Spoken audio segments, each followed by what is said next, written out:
שהיום אדוני נגילה ונשמחה בו. שהיום אדוני נגילה ונשמחה בו. שהיום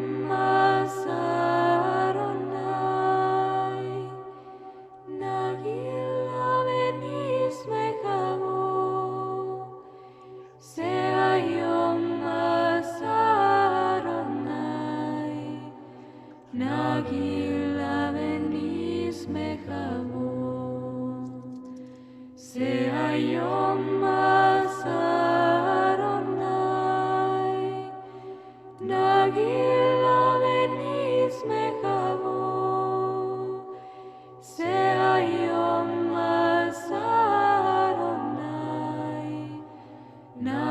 נגילה ונשמחה בו. שהיום אדוני נגילה ונשמחה בו. שהיום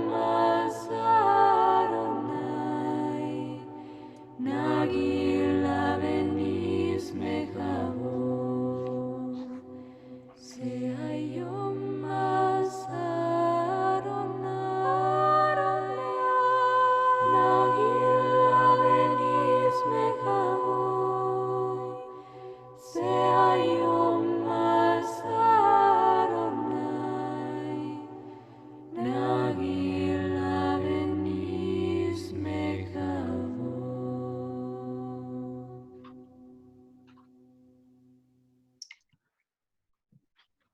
אדון עולם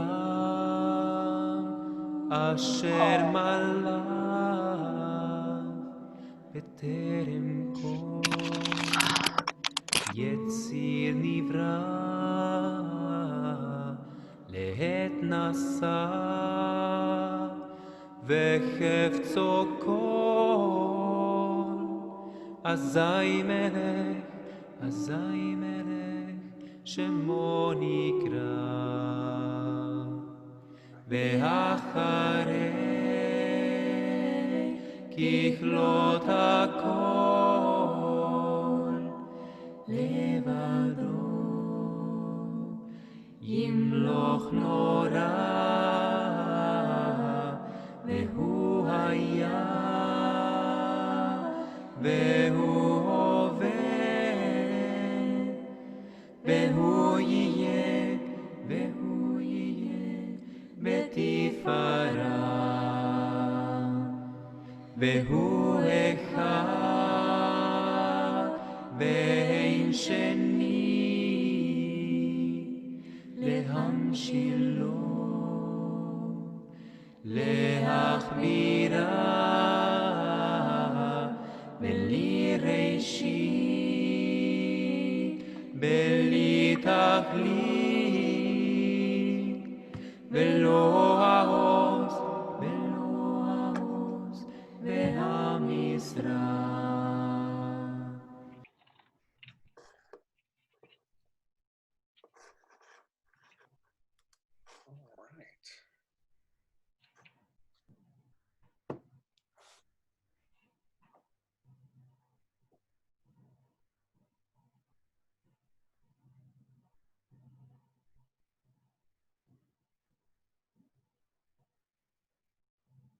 Hi, everybody. I'm just waiting a few minutes for people to show up because this is an unusual date and time. I'm sure some of that want to be here have forgotten, which is no problem.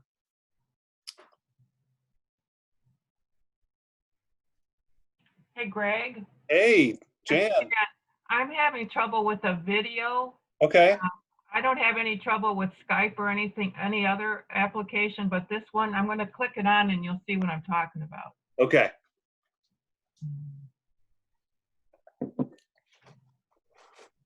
I can find it.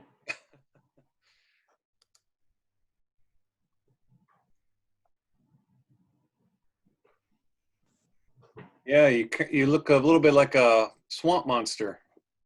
I thought psychedelic maybe, but Oh yeah, psychedelic. That's better. I see all green. and I have no idea. I have Googled and I cannot figure out how to fix it. Yeah.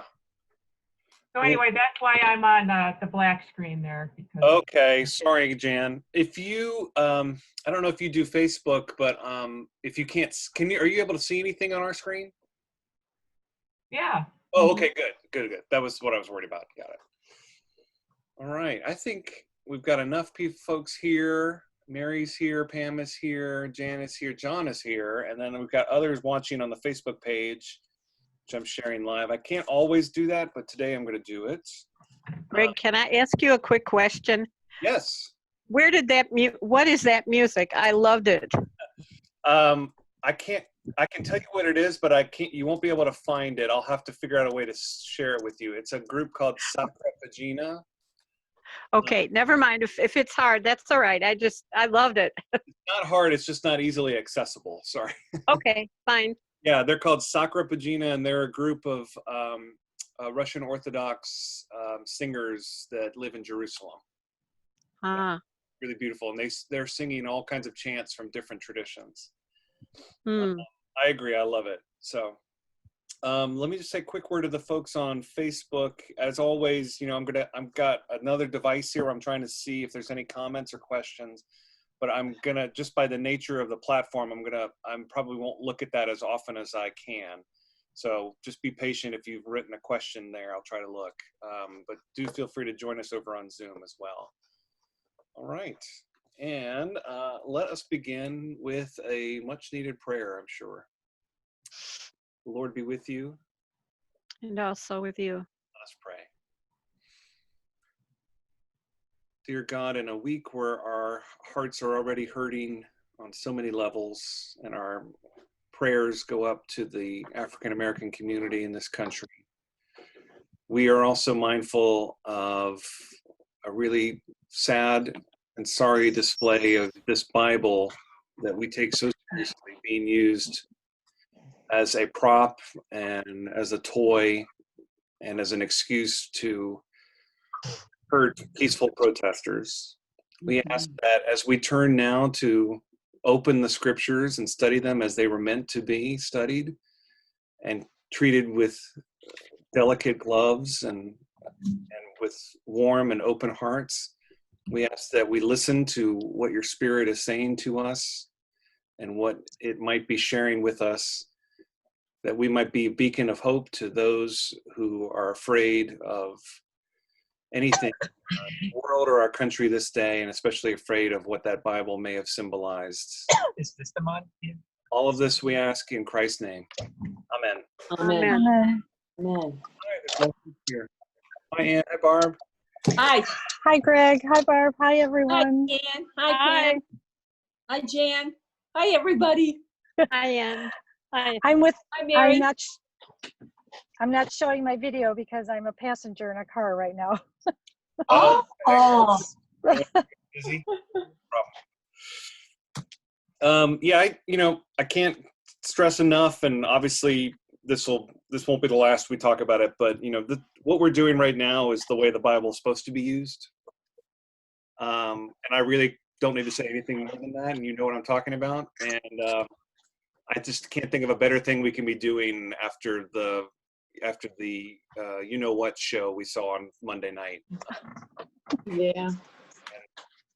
I can't speak for other leaders in Christianity and all, but you know where the Episcopal Church stands, and this is a book not to be taken lightly in those ways. And I think you all agree. I just can't say it enough. That's all. And I'm seeing more and more on Facebook of priests from various churches speaking out. So yeah. Clearly the people that believe in the Bible and are reverent about the Bible and our faith are calling him out. Yeah, absolutely. And there's some things going on in our community, like a young girl has scheduled a peaceful protest in New Lenox on Thursday, and I'm going to be there. And yet people are assuming the worst and thinking it's going to bring in rioters and all, and they're attacking this young girl who's trying to do the right thing. And I've gotten into it on social media, which I try not to do, and people are attacking me based on my views on pro-choice and all sorts of things, and I'm not going to back down. I am who I am, and but I'm also just mindful that they're twisting things from the Bible out of context to suit their own purposes. And if there's one thing we can do here is prove that the Bible's overall arc is love and a multiplicity of voices. Yes. Yes. And dialogue and discussion and listening. All the things humans should be doing instead of attacking each other. Yeah. That said, does anybody have any kind of questions or anything from the previous week? Previous lessons, or just kind of like I need a catch me up? I will go through one. I just thought maybe I'd start with some questions at all. Okay. If you remember last time, this is mostly used to just kind of center ourselves a little bit and also kind of just take in the joy of the Hebrew language, which is all of Genesis. This is the book of letters. And I'm going to read to you about the letter Beit, which is the letter B or V in English. If you're looking, hey Jan, you look great. Figured it out. Oh, good job. Hey! Ann, you look great too. Sorry. Hi, Jan. Hi! And Jan. All right, so on your screen, you should be able to see the Hebrew letter Beit, B-E-T or B-E-T-H, and it is pronounced in English with a B sound or a V sound. So when we talk about Abram, who's about to be renamed Abraham, he is often called Avram also, because that B can be switched to a V, and it just depends on context usually, or region that it comes from. But let me just read to you about the letter Beit. The second letter, Beit, is a house. The Hebrew for house is Bait. It is of the ground. A house firmly set upon the earth. A house firmly set upon the earth. The dot, which is called a dagesh, you don't see it here, represents one who lives within. When Jacob, our father, slept in the wilderness, he was certain that he was alone. But when he awoke, he learned about Beit and said, surely God has been in this place, and I didn't even know it. Beit is drawn with 2 points, one pointing above, the other pointing behind and toward the right. In this way, when someone asks the Beit, who made you, it points above, as if to ask, what is his name? It points toward the Aleph, as if to say, one is his name. Great care must be taken with the shape and the length of the Beit, for it should appear more round than square, than it might be confused with a kaf, a different letter. If it's shorter than longer, it might be confused with a nun or the letter N. And if there should be some doubt as to which of the 2 letters it is, then we ask a child to see if he or she can distinguish it. And so God named the place Beit El, a place of man became the house of God under Jacob, Beth El, Beit El. God has many houses. Beit Hidmakdash, the ancient house of holiness. Beit HaKnesset, Beit Midrash, Beit Lahem. All the other letters might fall over, but not Beit.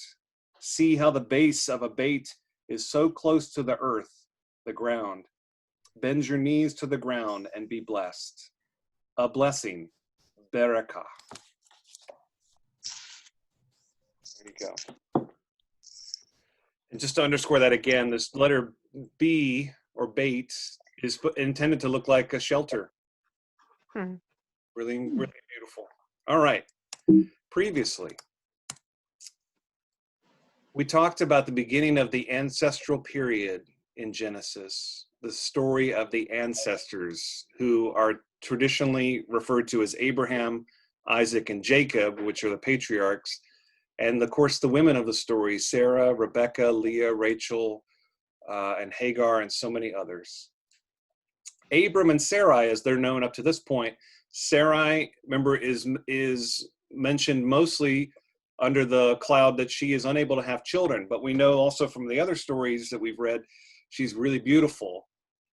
And that led to a tangle with the Pharaoh in Egypt. And I had an important point that I missed out to say last week, which is when they went to Egypt together and Abram asked Sarah to pretend to be his sister, the point of that was that Abraham had no rights as a foreigner in that land. And so knowing how beautiful or desirable she was, even though he was married to her, they would have just killed him just to seize her or take her. I mean, in this story, this is really barbaric cultures in Egypt, according to the authors here. So that's why, you know, there's some kind of gentleman's code almost that you wouldn't kill a sister.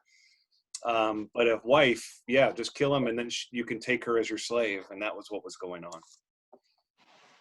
God's promise to Abraham, I wrote Abraham, but it's Abram, is that there will be many generations. We actually call it a threefold promise, and I'll have a different screen for that in a moment. And then also in the story, Abram has a nephew, Lot. As the family is expanding its footprint in what is now the Holy Land, Lot, his nephew, has to take his family and move on, separate, and they go to a village called Sodom. And the Bible hints that Sodom is not necessarily a great place to be, and that's for some foreshadowing.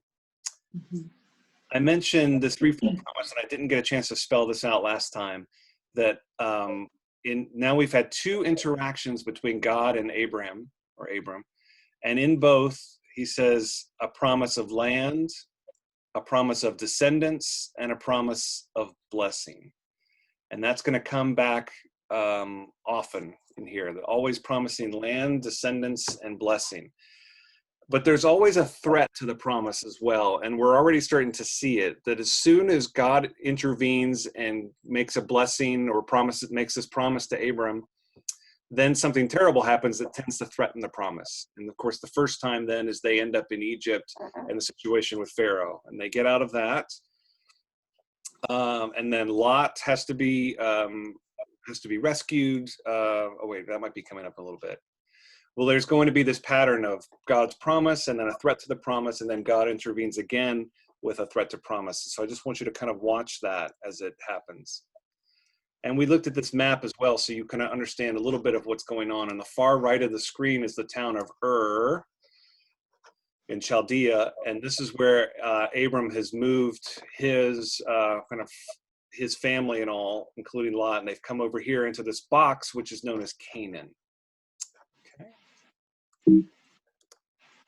There we go. And now we're picking up with chapter 16 with the story of Hagar, one of the most important, I think, stories in Genesis. Just let me pause there. Are there any questions or did you need any clarification from last time, anyone? Greg, the threat to the promise. So God's made a promise to us, and then we do something, and He threatens. Am I understanding that correctly?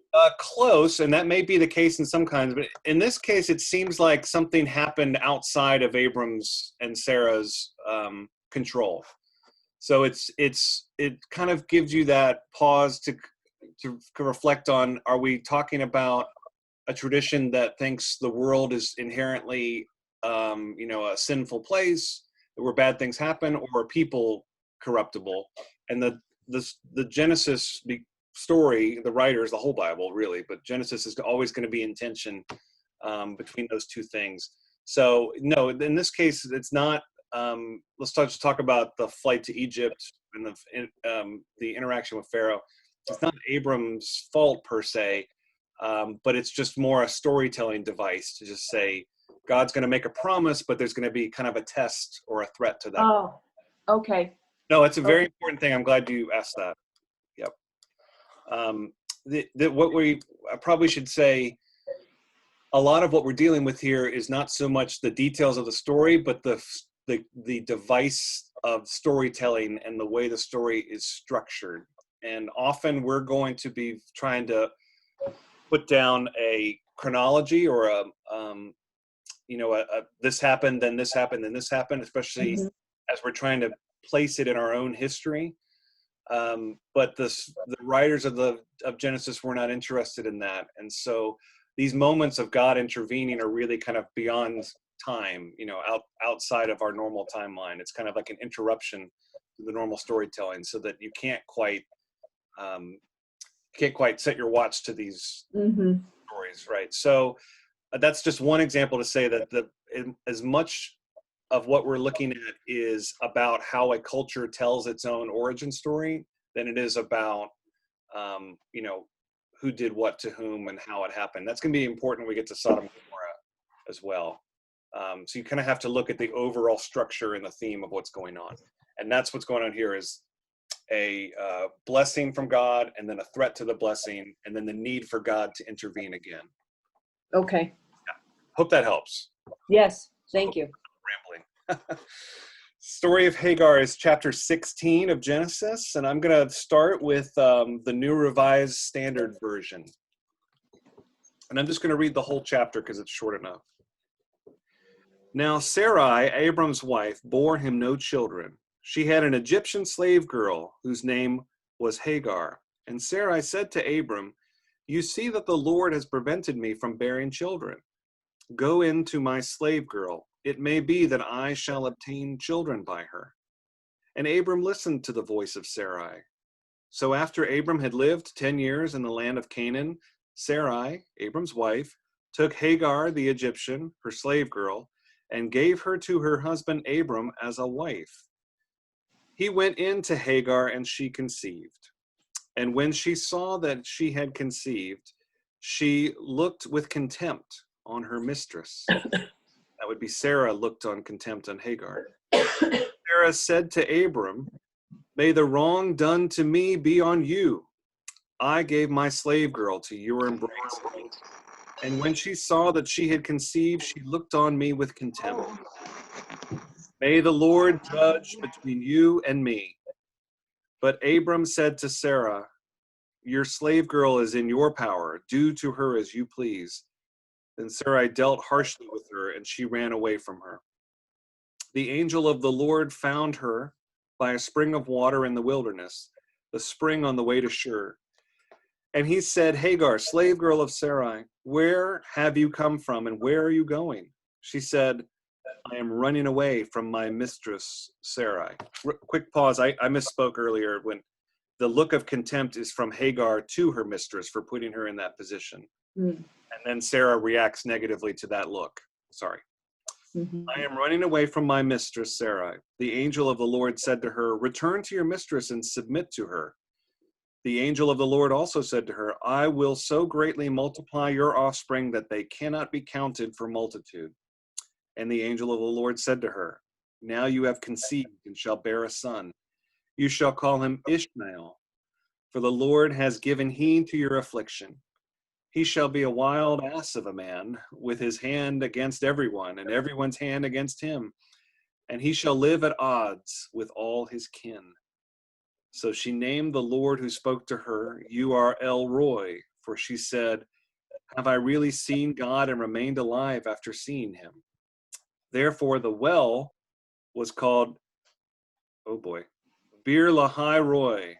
It lies between Kadesh and Bered. Hagar bore Abram a son, and Abram named his son, whom Hagar bore, Ishmael. Abram was 86 years old when Hagar bore him Ishmael. Okay.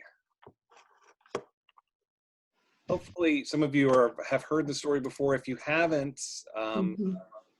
this is a kind of an important story. It's really has a lot to do with the formation of Islam as well, as Ishmael will become the patriarch, one of the patriarchs for Islam. You see that there's a promise that his offspring will be multiplied as well, much like Abraham's. But I just want to hear what your reflections are hearing this passage. For example, I hear it and I'm sad. It's just an unfortunate story. What do you all think?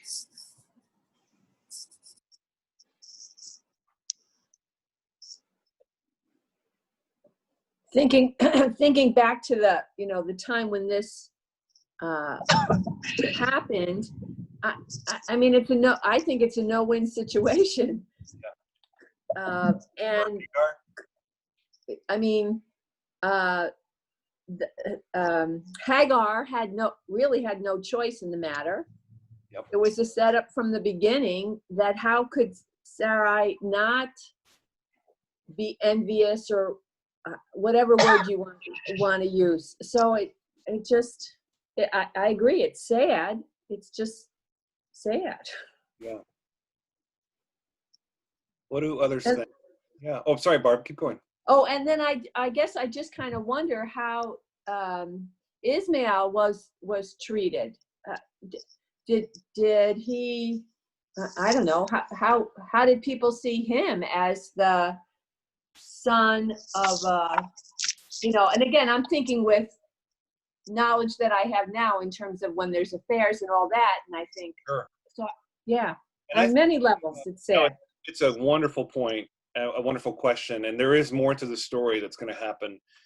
But it's not unfair. I think if you're going to look for a parallel story in maybe our modern history, think of a slave owner in America who has relations with one of his slaves and then bears a child, and how is Yeah. that child, and that happened to Thomas Jefferson. It's Yeah. well storied. And just how is that slave treated? How is that child treated? Mm-hmm. Yeah, I only Yeah. say to give you kind of a tangible imagination of what's going on here. And yet, at the same time, in Sarah's defense, she's trying to, make the best of a terrible situation for herself, which is that she can't bear children. So this is a solution that I take her at her word that was presented with, like, here's an idea, Mm-hmm. blah, blah, blah, not realizing the implications, Yeah. And I always end up putting you on the spot, but what do you think about this? And probably a bit more about Hagar and Ishmael than we do. Well, I think that I agree with you that Sarah's intentions were noble, but being human as we are, I think we always think we can be better. Yeah. But I mean, when you're looking at the offspring of your husband with another woman, I mean, I think that it was natural human reaction, though. I mean, she didn't have to be that severe by kicking her out when she was pregnant. Right. I guess I feel it's just part of God's plan. I always feel that He meant for it to happen that way, and He meant for these two different factions to grow throughout history and to test us, to see how we would deal with this. And we haven't dealt with it very well, but Right. Mm. There's I guess that's yeah, I'm sorry. No, I'm just saying that's the way I kind of look at a lot of things. Like, I always thought, why did God make us so different? Right. Especially when people were speaking the same language, and then He made them speak different languages. And then I just think it's just all a test on to test our nature and how we would cope and manage and grow and love each other. Feel free to join it. Well said. And if you have trouble with that, if anybody has trouble with that notion of God testing, I mean, this is clearly in the text that's how people perceive it, and people still perceive it to this day. You might also consider it as God saying, I need these children, these creation of mine, I need them to come to their speak to their better angels on their own volition. I need them to learn on their own. It's kind of like making a child, learn to ride a bike. And at a certain point, mom and dad can't be there every time. You've kind of got to hope the child will rise to the occasion. I tend to think that's my interpretation sometimes of how God is behaving in this, which is not, it's a test, but it's also like I really am hoping that humans will, do well here. And as I just said, there's a structure to this about blessing and threat to blessing. And now here's a threat to the blessing in a whole different way again. And so the story is getting us to anticipate, well, what's going to happen next is God's going to have to intervene and do some course correction again. Mm-hmm. And that's supposed to be comforting, I think. I hope it's comforting, at least. What do others think or hearing the story, or have any questions or contemplations? Do we know anything about Hagar before she became Sarah's mistress? Do we know about anything on her? I don't think so. I'm not. I wouldn't rule out that something goes back and mentions her, and I'm just not remembering it. But I think this is just the first time. It's just when they left Egypt, they took slaves with them. Okay. But she was in Egypt. Yeah. Mm-hmm.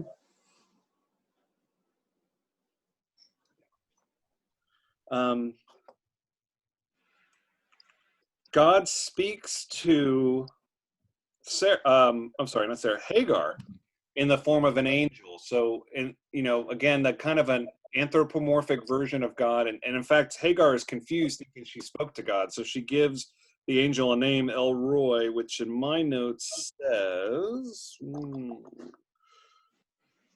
perhaps God of seeing or God who sees is what it means. So a variation on the word God, which is El, E-L. And kind of gives it, have I really seen God and remained alive after seeing him? And this is a little bit of it's a kind of not an interruption into the text, but just kind of what's important to the storytellers, which is explaining how the name of something came to be. And it's also important that this happens at a well. And a well is going to be a device that comes up much like the wilderness. Anytime you go to the wilderness, God shows up. If you go to a well, things surrounding God tend to happen as well. And you think far down the line with Jesus and the Samaritan woman at the well too. All of these details about the age and all that, none of that is really important. It's just to say that they're old and past their years of having children. And yet now they're in this quagmire kind of their own creation by mistake. So that's different, Barb, getting back to your original question, different than the situation with Pharaoh. This one is Abraham and Sarah's own doing. Yeah. Folly here, yeah. And again, give her the benefit of the doubt, trying to solve this situation of how are we supposed to have all these children if I can't conceive? So now we move on to chapter 17. And I wonder if somebody might want to read from a different translation. And we go to, I think we should go to through verse 14. How's there? I can do it. Okay, Mary, thanks. I've got the Women's Devotional Bible. Excellent. Okay. When Abram was 99 years old, the Lord appeared to him and said, I am God Almighty. Walk before me and be blameless. I will confirm my covenant between me and you and will greatly increase your numbers. Abram fell face down, and God said to him, as for me, this is my covenant with you. You will be the father of many nations. No longer will you be called Abram. Your name will be Abraham. For I have made you a father of many nations. I will make you very fruitful. I will make nations of you, and kings will come from you. I will establish my covenant as an everlasting covenant between me and you and your descendants after you for the generations to come, to be your God and the God of your descendants after you. The whole land of Canaan, where you are now an alien, I will give you as an everlasting possession to you and your descendants after you, and I will be their God. Then God said to Abraham, as for you, you must keep my covenant, you and your descendants after you for the generations to come. This is my covenant with you and your descendants after you, the covenant you are to keep. Every male among you shall be circumcised. You are to undergo circumcision, and it will be the sign of a covenant between me and you.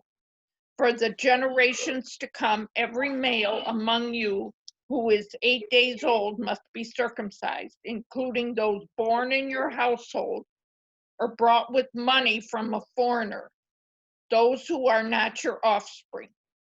Whether born in your household or brought with your money, they must be circumcised. My covenant in your flesh is to be everlasting covenant. Any uncircumcised male who has not been circumcised, holy cow, in the flesh will be cut off from his people. He has broken my covenant. Okay, Mary. Thank you, and sorry that you had to get into the weeds here of circumcision. Oh, but are their years like our years? No, it's symbolic. Oh, okay, because 99 years old and getting circumcised, that'd be a little rough. Yeah, I think it's rough at any age. Yeah, especially beyond infancy. And what's going on here is clearly a retrofitting of a tradition that was already in place in ancient Judaism to explain why do we do this. It's according to another passage in Exodus. I'm looking at my notes here. It's hinted that there was, at the time this was written, there was this kind of ancient rite where they would circumcise all the males, and it was in early childhood to kind of ward off demons. So it's, who knows how it began or why, but it became a mark of Judaism that endured, and yet it's kind of moved here and retrofitted into the story to say God commanded it to be done. So then that's where it began with Abraham. Yeah, that's what they're saying. That's what the Hebrews are saying, because they probably can't really pinpoint when it began. Okay. But it's a mark of a relationship between God. So I don't mean to dismiss it at all. I mean, it sounds grisly sometimes, or others may say it's very what's the word? Good hygiene. But it is a mark of a Jewish man that reminds them of their covenant with God that began, the covenants that begin here with Abraham. So it has a very significant sacred meaning. That said, you even in the English, the Hebrew is playful. And on that last line, any uncircumcised male who was not circumcised in the flesh of his foreskin shall be cut off from his people. He has broken my covenant. So this idea of covenant cutting is kind of played in here too. The most important thing of this entire thing is that God came back and intervened and is talking to Abraham and making another promise. And this is the sign of that promise. And probably even more important than the circumcision is the renaming. If you can see on screen, it's not just that they changed a letter or two. I mean, the names really do transform a little bit. And I'm going to click through. Avram becomes Avraham. Here's an example of V being used for B. And Sarai becomes Sarah. And this is, again, trying to explain a tradition where the names were different and try to put them storytelling together. But the meaning of the names doesn't change that much. It's more important that God renames as a kind of a sacramental act of giving them a new call, a new commission, so to speak. I hope I'm not going off base and saying that this is a little bit of the idea, remnants of this idea, or maybe where popes change their names when they become a pope, where some of you in a Catholic tradition had a baptism name, Yep. I think that's certainly comes back from here. All of that is to say, it's important to God. A name is important, and for God to give you a new name is incredibly important and significant. Yeah.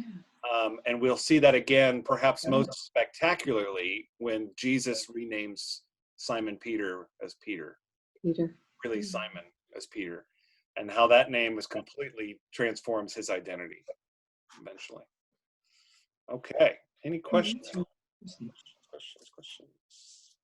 So there's some covenants. So now God's still coming back to the negotiating table. God's not going anywhere. Keeps coming back and saying, let's try this again. Let's negotiate here. Now, we move on to the second half of this chapter, and Ishmael comes back into the situation. So what's going to happen with Hagar and Ishmael is basically the next question, and that's what happens here. So who wants to read from verse 15 to the end of the chapter? Different translation, maybe? Do they have the message? I do. I have the message. I'll do it. Thanks, Barb. Okay. God continued speaking to Abraham. And Sarai, your wife, don't call her Sarai any longer. Call her Sarah. I'll bless her. Yes, I'll give you a son by her. Oh, how I'll bless her. Nations will come from her. Kings of nations will come from her. Abraham fell flat on his face, and then he laughed, thinking, can a 100-year-old man father a son? And can Sarah at 90 years have a baby? Recovering, Abraham said to God, oh, keep Ishmael alive and well before you. But God said, that's not what I mean. Your wife, Sarah, will have a baby, a son, name him Isaac. I'll establish my covenant with him and his descendants, a covenant that lasts forever. And Ishmael, yes, I heard your prayer for him. I'll also bless him. I'll make sure he has plenty of children, a huge family. He'll father 12 princes. I'll make him a great nation, but I'll establish my covenant with Isaac, whom Sarah will give you about this time next year. God finished speaking with Abraham and left. Fabulous. Do There's you more. want me to go? Yeah, sorry, there's more to it. Thank you. Then Abraham took his son Ishmael and all his servants, whether house-born or purchased, every male in his household, and circumcised them, cutting off their foreskins that very day, just as God had told him. Abraham was 99 years old when he was circumcised. His son Ishmael was 13 years old when he was circumcised. Abraham and Ishmael were circumcised the same day together with all the servants of his household, those born there and those purchased from outsiders. All were circumcised with him. There we go. Fabulous. Yeah.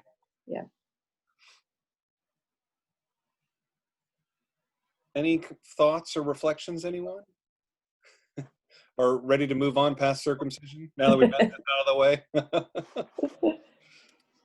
Hey, Sarah Burdick, have you grown up with any kind of discussion of the origin of your name? I'm sure it had nothing to do with the Bible, but. Oh, yeah. But every time people ask me, how do you spell your name? I'm like, the way the Bible says. Yeah, there you go. Do you know My father is named Seth. Oh, really? Yeah. So. Excellent.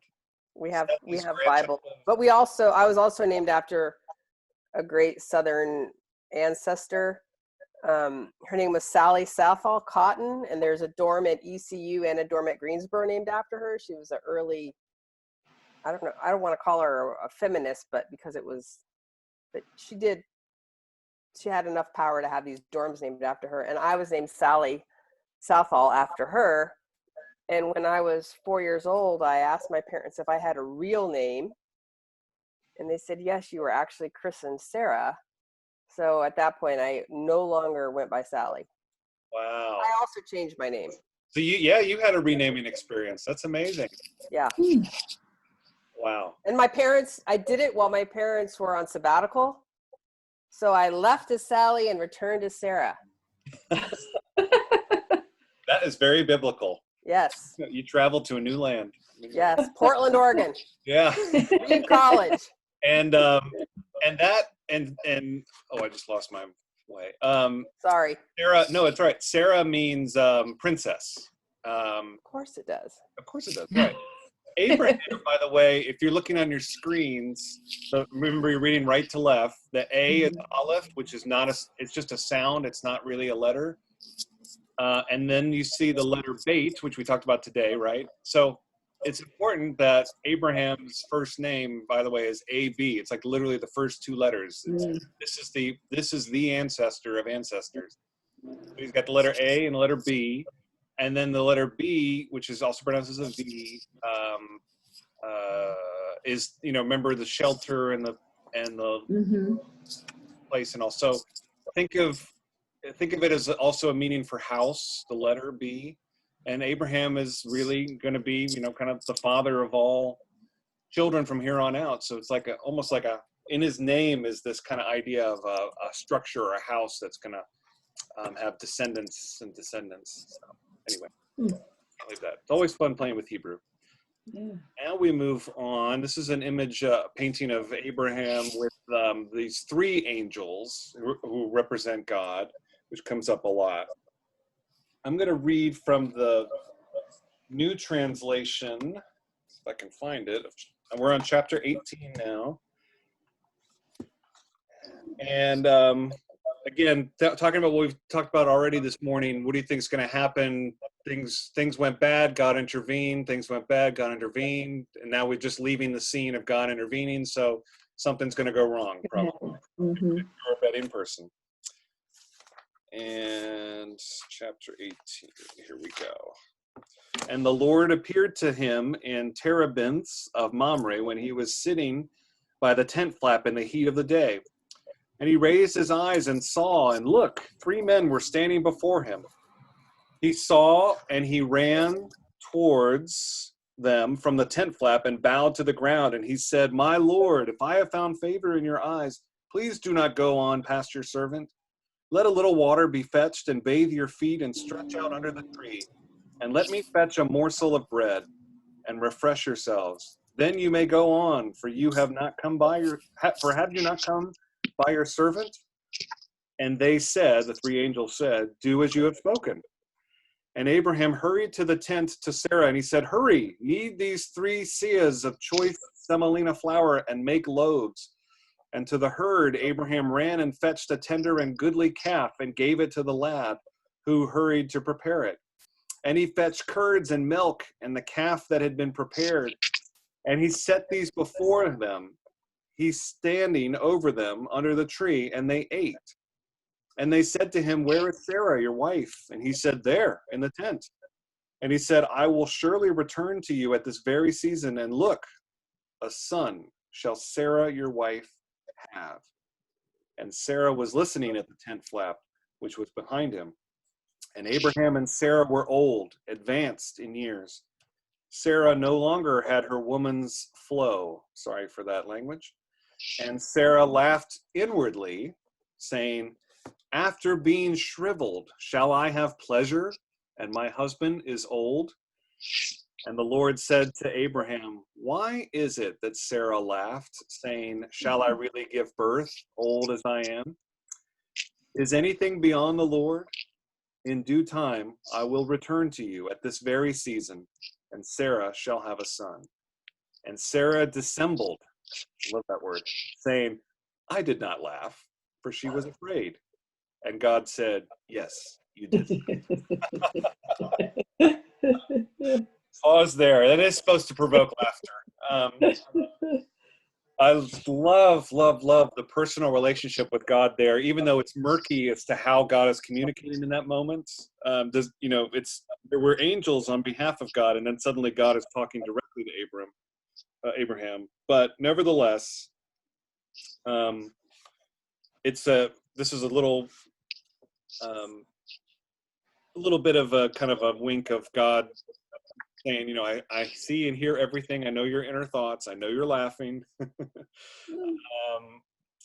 And yet that's going to become an important part of the story when they do have this child. And so after these trials and these kind of tribulations and then these blessings, and then the same cycle keeps happening, this time now, as part of the blessing, God is saying, just to kind of prove my point, I'm going to now make it possible for you to have children. Mm-hmm. And this story will forever be kind of connected in its kind of companion story with the pregnancy of Mary. Right. We'll have Jesus. Mm-hmm. These two really go hand in hand for Judaism and Christianity as this kind of miraculous moment where a birth, a pregnancy happens, and it's amazing how it happened. I love, in my translation at least, verse 13. I mean, she's very practical. She goes, after being shriveled in my shall I have pleasure and my husband is old. She's saying they're too old to even make love. How is this going to even happen? She's working through, how am I going to have a child? And God is just saying, I can't believe you're laughing at this. You still don't believe. It's really amazing. What do you think on this story? Or this change to the story, this moment?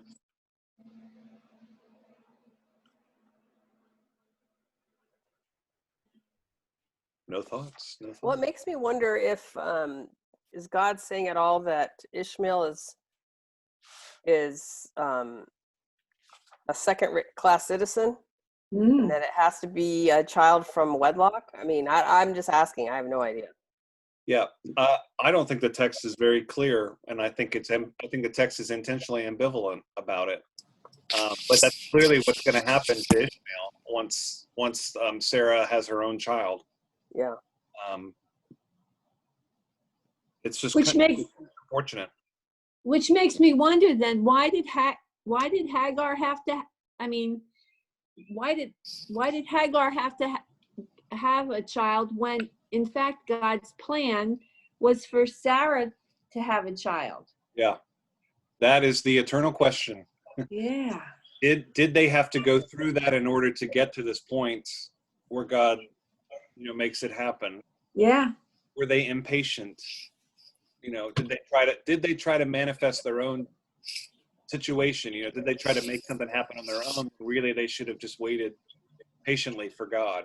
And I'm not saying one way or another. I'm just kind of just naming that and dropping it, because all of those questions are there in the text for us to just kind of ponder and take our own meaning from, really. And let's take it further. Well, look what happens when the humans try to control their own destiny. They inadvertently cause what's going to be, really some kind of version of eternal pain for Hagar and Ishmael. What happens to them? Exactly right. I mean, hopefully you don't need me to look at the situation we're going through right now in terms of race and how it just hit a boiler point. And it's going to always be this, I posted the video on my Facebook page about just systemic racism, just really explaining it almost in a cartoon form.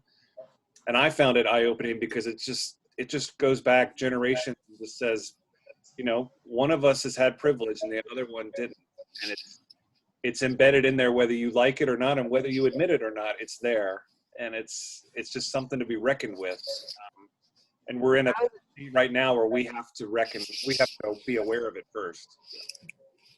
I was going to say, when I was growing up, my parents didn't use the word privilege because it wasn't a hot word, but my mom always said to us, you pick the right parents.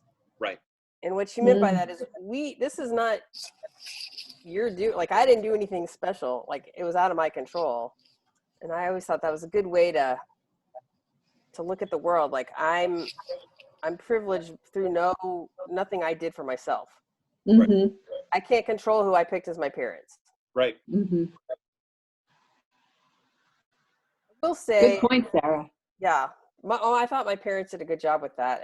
But we also, I think, talked a lot about race a lot more than they maybe did in the Midwest. I don't know. I have no idea. It just seemed different to me. But I was going to say two things about this. One is I had to do IVF to have my children, and I wasn't even old. But the patience part is something that humans are not very good at, especially me. Yeah. So I can totally understand why they let's just get it done any way we can. That's right. And then the other one is that we didn't circumcise my son because I left it up to my husband. He's like, that sounds really painful. I like that you're whispering it. Yes, go ahead. We were in Nebraska. Everyone on the East Coast just didn't do it. But he was born in Nebraska, and the nurses in the hospital thought it was a form of child abuse. Hmm. They were like horrified that we didn't do it. And so our answer was, well, if he wants to do it, we'll pay for it when he's old enough to ask. Yeah. I mean, it's, yeah, I don't know really how to say this without blushing, but yeah, it's just, I'm a bit older than your son, and I think it just at that time it was just common practice. It's always done. Yeah. He's 24. 24. Yeah, yeah. So yeah. You're a lot older than he is, I 70s think. and 80s, it was still just standard practice. Like, first thing you did when the kid came out of the womb. Right. Anyway. Yeah. Yeah, and many now say it's child abuse, or and Hey, Greg, what does the 8 day, you bring up, why 8 days? But, when they talk about being circumcised by 8 days. Because you're going to live if you're going to live, you're going to live in the first 8 days. really? I think. Wow. Yeah, that's a good one. Yeah. Oh, okay. Babies, you're not supposed to take them outside till they're like 3 weeks old. Yeah. I was going to go with something traditional and just say it was the first day of a new week, after 7 days. That's probably true. Who knows? 7 days of creation, right? I don't know, but I think for those that are Jewish, I'm treading carefully here because I'm just assuming they still have a bris. A bris. Yeah. It looks like brie, but it's bris, and that happens somewhere around that 8th day as well. It doesn't happen in the hospital. They wait and do it later. I'm literally just guessing out loud. I have no idea. Yeah. So this is another defense of Sarah, who is one of the more complicated, multifaceted people in all of Scripture. I think more so than Abraham in many ways. I think this says a lot about her character, that she laughs and has the kind of the audacity to laugh at God. She's not really afraid. And we've seen now she's a woman that takes her destiny into her own hands, and that the text is not condemning her for that at all. It's just kind of saying this is what happened. She maybe makes mistakes, but she also makes some good ones too, and she believes in God even if she thinks God's methods are ridiculous, which is making someone pregnant at 99. Sarah, thank you for what you said about her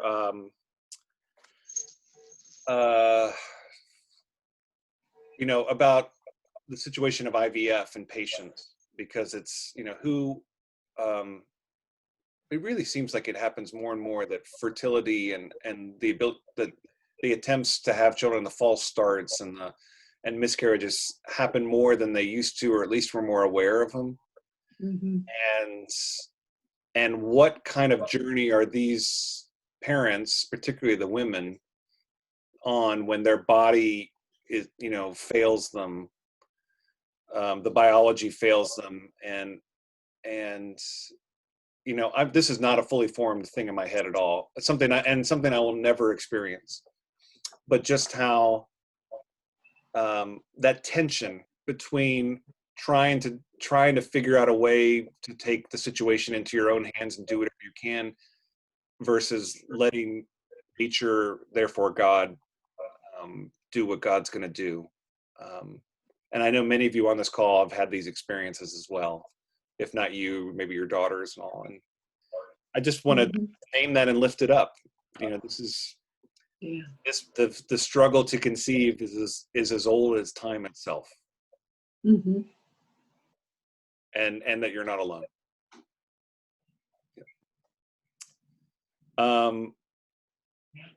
My husband is texting me he's basically saying that he's blushing by the conversation about circumcision as well. So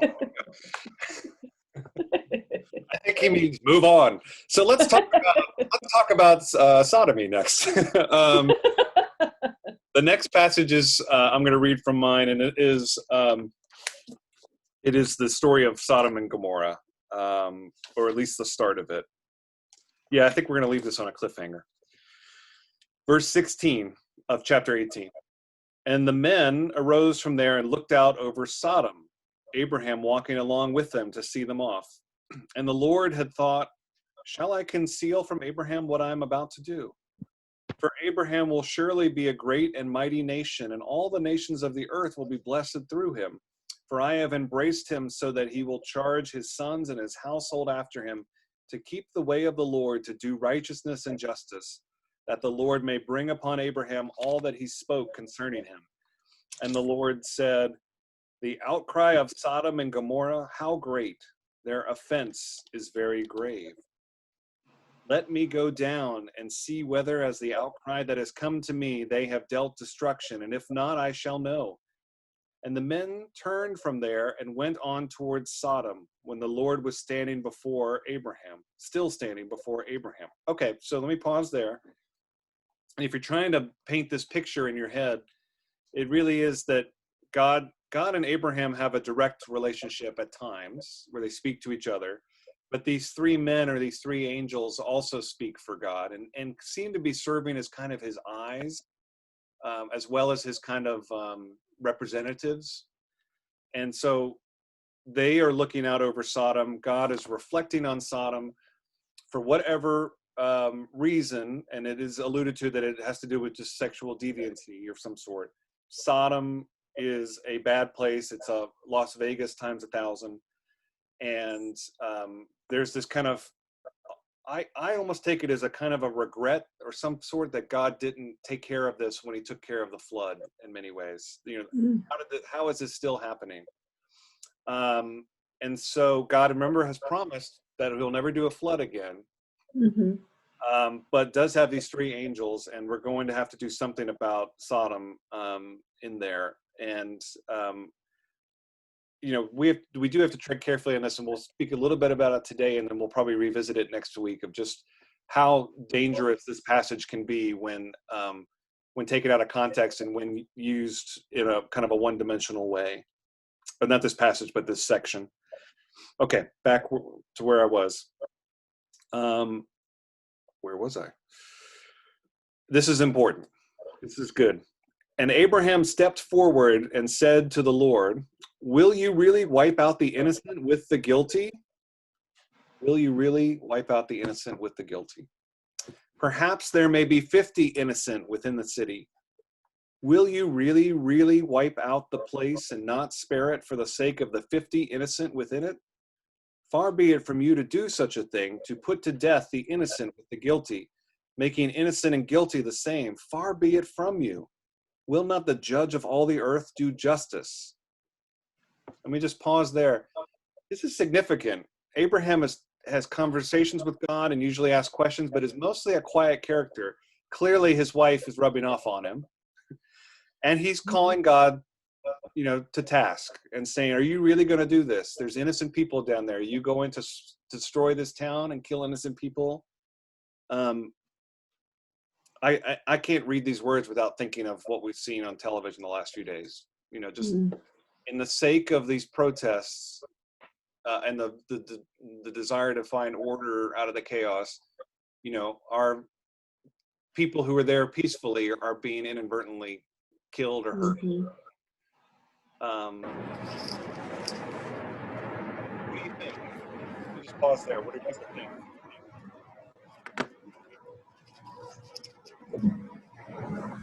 I just think how much courage it took Abraham to really kind of, he's calling God out. And I just think, wow,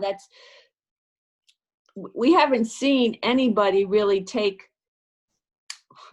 God on, for lack of a better word. And so I've read this before, and I always have trouble, you know, I think, yeah, how it's like, if there's just one innocent person, you know, it's like when I think about the death penalty, I go talk about going off on a tangent. If we kill one person that was innocent with the death penalty, how can we do that? And I know it, I'm sure, I know it happens. And so I just think we can't, I don't know.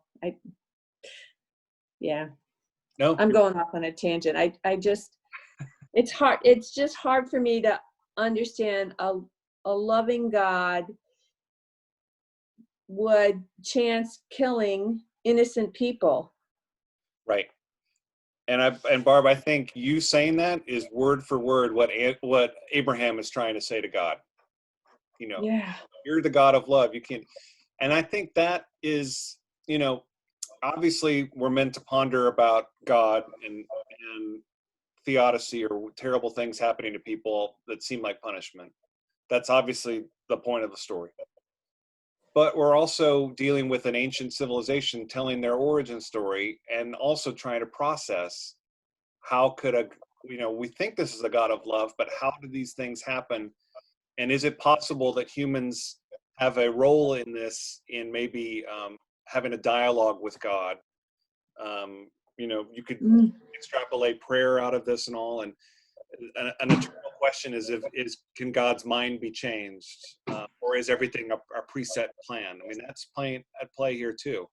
Mm-hmm. And the text, I think, answers that question, at least here, and it's going to answer it a different way in other times. And so let's just move on. Verse 26. And the Lord said, should I find in Sodom 50 innocent within the city, I will forgive the whole place for their sake. He's negotiating with Abraham. Mm-hmm. And Abraham spoke up and said, Abraham can't keep it quiet. Abraham spoke up and said, here I pray, I have presumed to speak to my Lord when I am but dust and ashes. Perhaps the 50 innocent will lack 5. Would you destroy the whole city for the 5? And God said, I will not destroy if I find there 45. And he spoke to him still again and said, perhaps there will be found 40.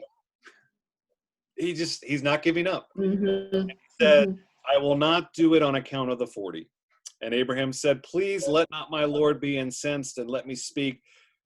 Perhaps there will be found 30. And God said, I will not do it if I find there 30. At this point, it's fair to say God is enjoying the conversation with Abraham. This is why Abraham got picked for this role. And it's finally kind of happening.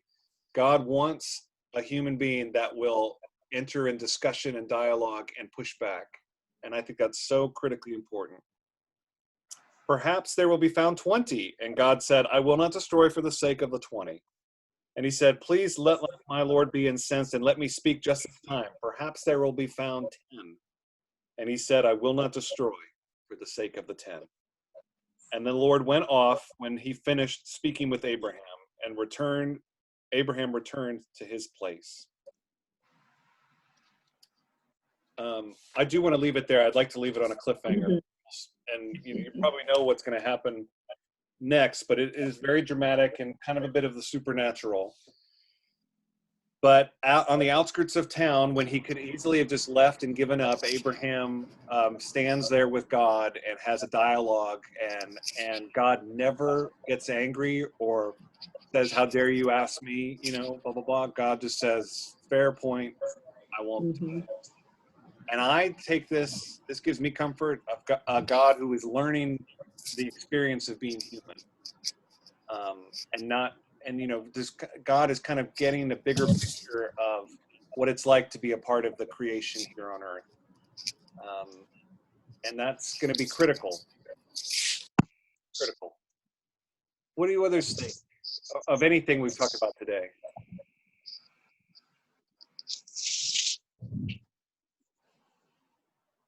Anne, you're smiling. Do you have a good thought? Or I mean, I'm thinking that because the Bible is the origin story for, it's basically all these people's origin story and things. We don't know all of the extenuating circumstances. I sometimes think that the Bible can be very dangerous. Yes. It could be a very dangerous book because we're sitting here and interpreting it the way we believe it should be interpreted. And other people are doing it differently. And it could be a 180. Right. So that's why I'm in this Bible study. Yeah, good. And I'm glad you are. Yeah. Because I just don't understand sometimes the outcome after people read it, the Right. things they believe. Right. That's all I have to say. Yeah. You know, it's So- such a valid point that you bring in, because I continue to remind myself what Greg said Bible study years ago was that, remember, the Bible is written by and interpreted by the people that are writing it. And so they're using their lens, or this is my interpretation, they're using their lens to interpret it, as we also use our lens of our experience and to interpret. And I think that both for your point, Ann, that you just met, people are using their lens to interpret something and can be completely different as you or I see it. Right. Absolutely. So where does that leave us? Yeah. We keep doing I mean, this. do we compromise? Is that how we learn to live with each other? We each have to compromise what we believe, or what? Or we just have to respect other people's different opinions? I think that Oh, go ahead, Barb.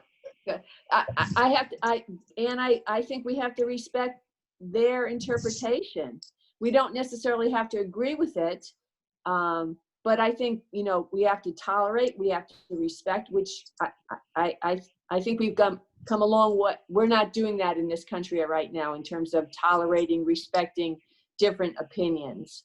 Yeah. And so that's what I would hope I'm able to do if I come across someone whose interpretation of whatever in the Bible is different than mine, that I'm open enough to hear theirs and be respectful of that, even if I don't agree with it. Yeah. I think that's admirable, and I think it's the thing to do. It's kind of a variation on kill 'em with kindness, but you know what doesn't help is when people just shout and type in all caps, you know, I got some of this yesterday of just, you know, you're endorsing killing if you support pro-choice moves and things like that, you know. And, you know, I'm not even going to address that because that's not helpful. You know, and what I've tried to do in the last few days is respond to posts in a calm and clear way. There's a lot of people confused about what's being planned in our areas in terms of protesting and misinformation. And I think my particular role is to chime in and say, let me answer your questions and you know, respond in a calm and respectful way, and not say you're an idiot because you don't understand what's going on, you know. And I think the more we can do that, the more people will understand what's the truth about at least this church, which is we come in peace, you know.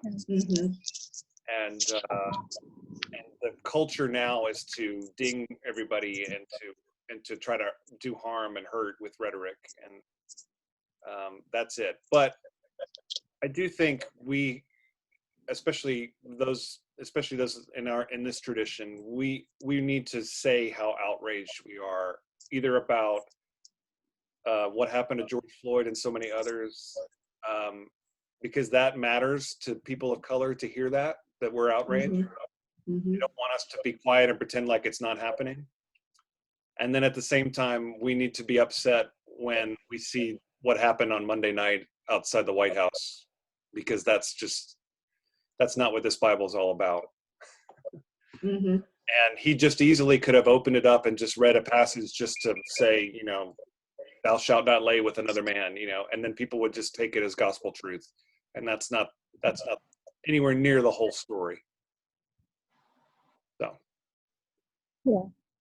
Ironic, we're ending on one of the most divisive passages in all of the Bible, Sodom and Gomorrah.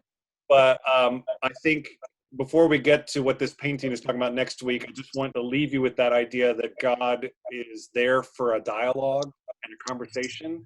And take that for your own prayer life. And if you're angry and pushing back on God, not only can God take it, but God invites it. And I would say, and this is definitely a very progressive liberal take on it all, maybe God needs to hear what you think and feel. And that's where I'd like to leave it for today. So thank you all so much. Thank Nice you. place to end, Greg. Nice place to end. If you all have any questions or things you didn't get to say or maybe didn't want to, just shoot me an email. Next week, we'll be back at the Tuesday time at 11 o'clock, okay? Okay, great. Thank you. Shut this down for now and Thank you, reopen Greg. noonday prayer in about 15 minutes, okay? Okay, thanks. Okay. Bye-bye. Guys, All right. Thank you. Thank you. how do I do that?